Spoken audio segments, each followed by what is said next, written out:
All right, if you're a Jeep owner, you know the feeling. That check engine light pops on and it's a real pain.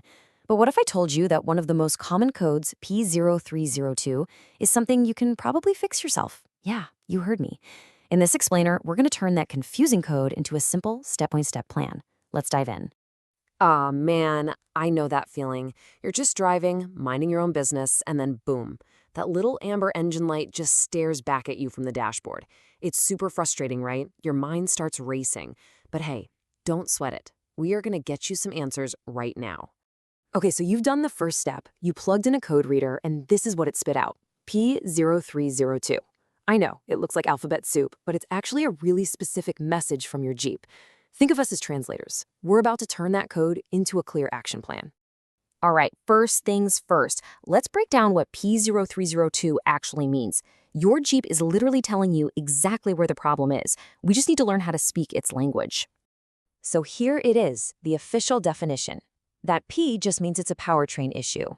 The O3 part tells you it's something to do with a misfire. And the most important part, that O2 at the end, that pinpoints the exact location, cylinder number 2. Simple as that. Your car's computer is saying, hey, cylinder 2 isn't firing right. But what even is a misfire? Honestly, the best way to picture it is like your engine has the hiccups. You know, it's supposed to be this smooth, rhythmic thing, purring along. A misfire is when just one of those cylinders doesn't do its job for a split second, and it throws that whole rhythm off.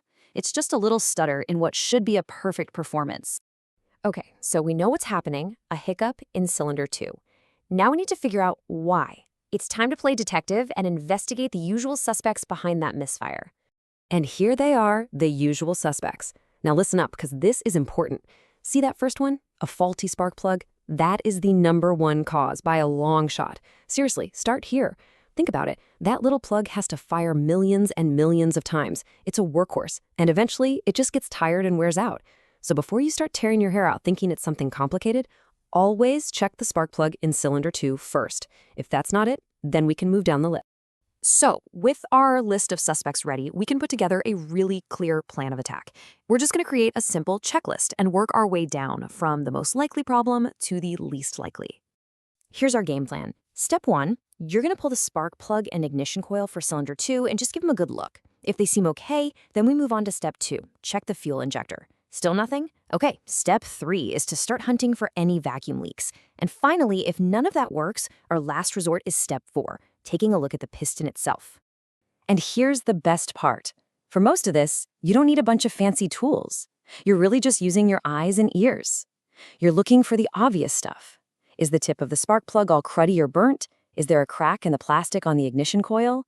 Can you see a hose that looks old and cracked? Or maybe, can you hear a hissing sound? That little hiss is a dead giveaway for a vacuum leak, where air is getting in where it shouldn't.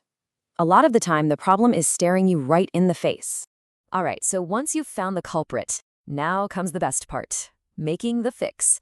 This is where all that detective work pays off, and you get to bring that smooth, steady rhythm back to your Jeep's engine. So satisfying. Now, your solution is probably going to fall into one of 2 buckets, repair or replace. You know, if you find a cracked vacuum hose, that's often a pretty simple repair. But for parts like spark plugs, ignition coils, or fuel injectors, you just replace them. They're what we call wear and tear items. They're designed to be replaced after a while. Popping a new one in is really the only way to make sure the fix lasts. And this is what it's all about.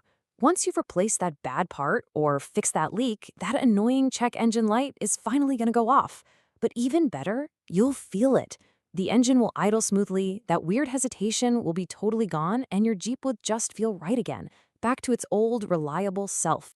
Think about what you just did. You took a confusing, intimidating error code and turned it into a hands-on fix. You decoded it, you played detective, and you solved the problem yourself. That feels pretty awesome, right? It's super empowering. So the only question I have for you is, with this new confidence, what's the next DIY challenge you're going to crush?